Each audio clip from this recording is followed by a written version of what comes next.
Thank you very much for joining us here on the USHBA Candidate Review, Ben. It's a pleasure to have you. For those that don't know you, could you tell a little bit about yourself and how you came to the hemp space?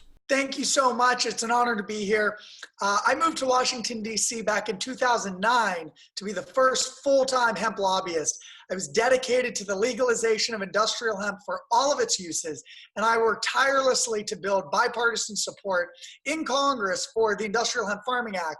I was the man on the ground for the passage of the Farm Bill Amendment in 2013, Section 7606, which opened the door wide open to the hemp industry.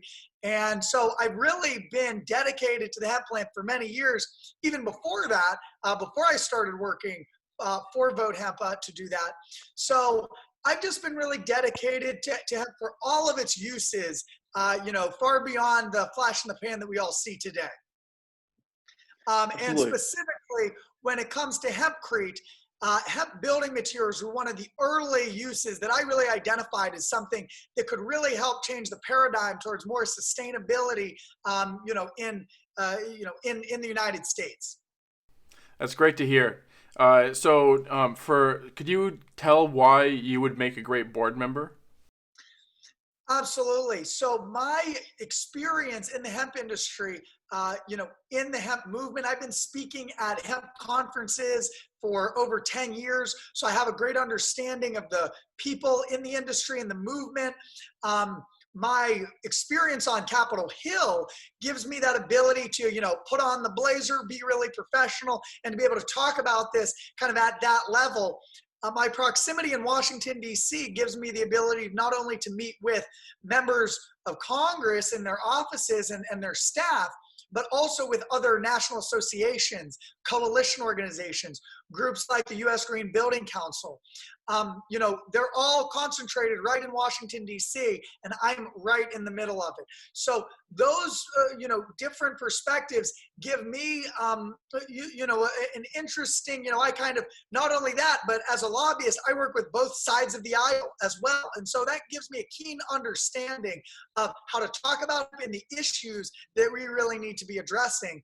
And when it comes to building materials, as I had said before, long before CBD was ever a blip on the map, I was talking about building materials because hemp concrete has such an opportunity to change the paradigm of building. I mean, I think it's, the greenhouse gas emissions just from buildings alone is very significant, and hempcrete is a huge solution that we really need to be embracing on a large scale. And so, I really have a keen understanding of that, and that's really why I got into this. I got into hemp because of the sustainability, the global sustainability aspects, and the way we can really create jobs in the U.S.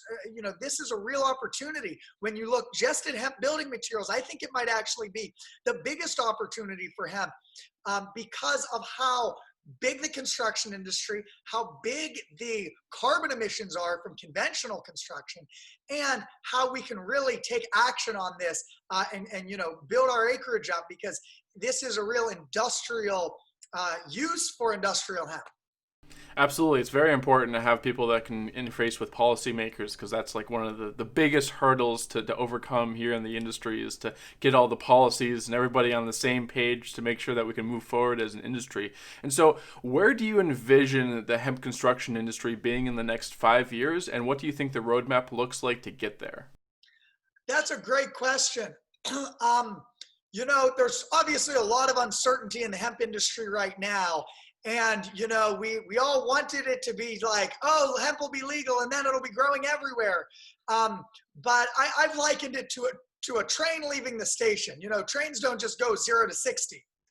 It takes time to really build this up.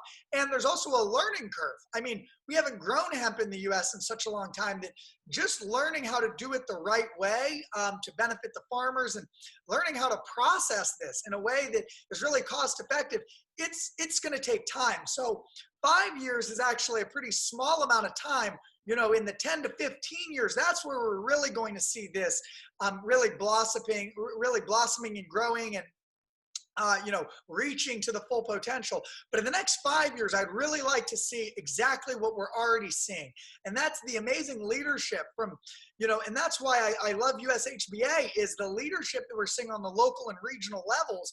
And that's what we need to see is we need to see, these small projects really showing the success of hemp building so that it can grab the attention of the larger projects and the larger projects so that then in 5 years, we can actually have a foundation, no pun intended, to build upon. Because, I used to always wonder, why is hempcrete not a bigger thing? I mean, it's like, what's the holdup? But it's just a process. We have to do it project by project, and we have to build this foundation brick by brick.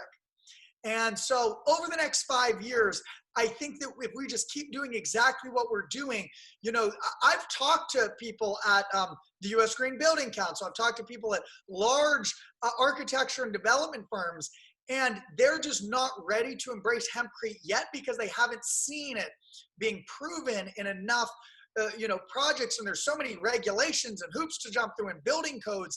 There is a lot that we just need to overcome those hurdles step by step. And that's exactly what we're doing. But so over the next 5 years, I see that we're going to be doing that. We're going to be producing a lot of things.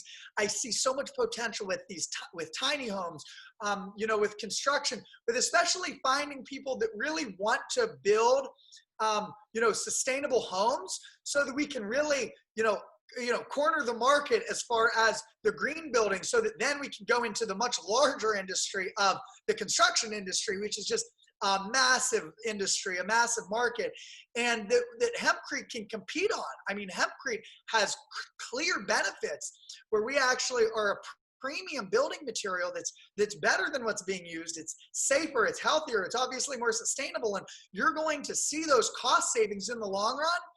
But what I think is going to be most exciting is once these case studies come to light about how much people are saving in the long run, once we have these, these homes that are being built now, and then in 5 years, these homeowners can say, look what I've been saving over the next 5 years, then people are really going to be able to see that.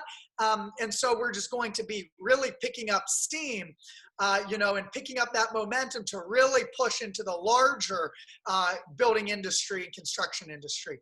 So the next 5 years, we're still going to be building and growing, but the next 5 years after that is where we're really going to be seeing that explosive growth, that we know the hemp industry can, is capable of. Absolutely. I think that's very good to have that tempered perspective in terms of change will occur, but it's not going to happen overnight. And as you said, the whole idea of the train building up its momentum and eventually reaching speed, it will take a little bit of time, but it's continuing on that trajectory. So it's a pleasure to speak with you, Ben. I wish you the best of luck to make it become a candidate and become a board member for the USHBA, because it's really exciting. And as I said, we really need to have people that are interfacing with those policymakers and having a really good perspective of where those different policymakers stand and how to properly educate them. But thank you very much for joining us, and have yourself a wonderful day.